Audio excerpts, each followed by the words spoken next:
Hello friends, வணக்கம். இயற்கை உயிர்நாடு சேனலுக்கு உங்களை வரவேற்கிறேன். எல்லாரும் நல்லா இருக்கீங்களா?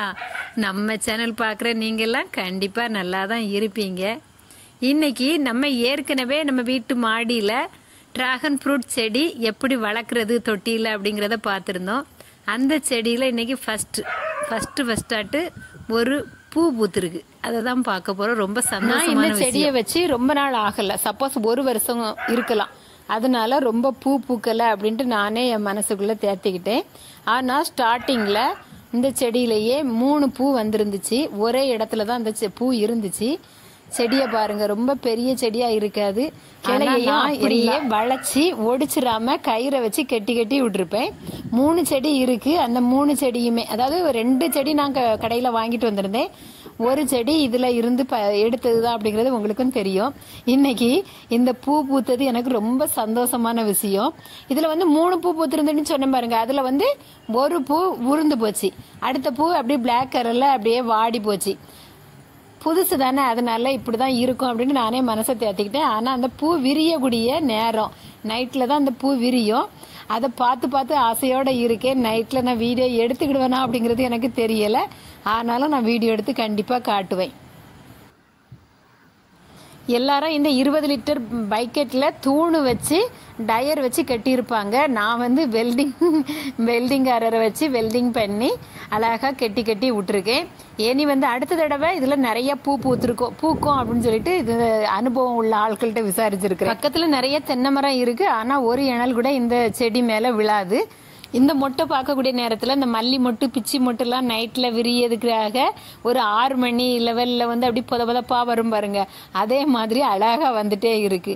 இந்த செடியில் இப்படி நிறைய வேறு மாதிரி விடும். அதை கட் பண்ண சொன்னாங்க. ஆனால் அதுவும் இருக்கிற தண்ணியை குடிச்சிட்டு போட்டுன்னு சொல்லிட்டு நான் விட்டுட்டேன். ஆனால் உண்மையிலேயே நம்ம வீட்டிலேயே நம்ம கையால் ஒரு செடியை வச்சு பூ பறிக்கிறதோ இல்லை பழம் பறிக்கிறதோ ரொம்ப சந்தோஷமான விஷயம். அது பார்த்தீங்கன்னா அது கள்ளி பழம் தான். ஆனாலும் நம்ம வீட்டில் காய்ச்சிருக்கு பூத்திருக்கு அப்படிங்கிறது மனசுக்கு ரொம்ப எதமான விஷயம். அதனால கூடுமான வரையில் எல்லாரும் இடம் இருக்கிறவங்கனாலும் சரி, இடம் அதாவது மாடியில் மட்டும்தான் இருக்கு அப்படின்னு சொல்றவங்களும் சரி, கூடுமான வரையில் நிறைய செடி வச்சு பூ பறிக்கிறதுக்கோ பழம் பறிக்கவோ ஆசைப்படுங்க. செல்லு பிரச்சனையால நிறைய நாள் வீடியோ போடாம ஆகி போனேன். ஏனி அந்த டிஸ்டர்ப் இருக்காது அப்படின்னு நினைக்கிறேன். அதனால கண்டிப்பா அடிக்கடி வீடியோ போடுவேன். சப்ஸ்கிரைபர் எல்லாரும் நிறைய பேர் கேட்டீங்க, ரொம்ப நன்றி. இனி தொடர்ந்து வீடியோ போடுவேன். இப்போ கொஞ்சம் இருட்டு, அதாவது 6 மணி லெவல்ல இருக்கு. பூவை பாருங்க, முன்னாடிக்கு இப்ப நல்லா வெடிக்கிற லெவல்ல அந்த வெள்ளை எல்லாம் தெரிய ஆரம்பிச்சிட்டு. ஆனா நான் நைட்டு இருட்டா இருக்கிறதுனால என்னால எடுக்க முடியல. பகல்ல தான் எடுக்கிறேன். பாருங்க, விரிஞ்ச பூ அப்படியே சுருங்கி அப்படியே படுத்திருக்காங்க பாருங்க. இது காலையில 7 மணி 7 மணிக்கு தான் போய் எடுத்தேன்.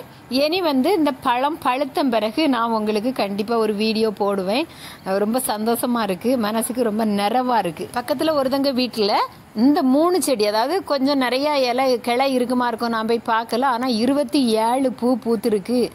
பழமும் எனக்கு 5 பழம் இப்போ செடியிலேயே இருக்கு அப்படின்னு சொன்னாங்க. இந்த ஜூன்ல இருந்து செப்டம்பர் வரை பூக்கும் அப்படின்னு சொன்னாங்க. அதனால எனக்கு இன்னும் பூ பூக்கும். இது ஜூன் மாசம், ஜூலை இன்னைக்கு 1ஆம் தேதி. கண்டிப்பா இன்னும் பூக்கும் காய்க்கும் அப்படின்ட்டு எனக்கு நம்பிக்கை இருக்கு. இந்த செடியிலையும் கண்டிப்பா ஒரு கிலோ பழம் பழுக்க வச்சு பறிச்சு உங்களுக்கு காட்டுவேன்.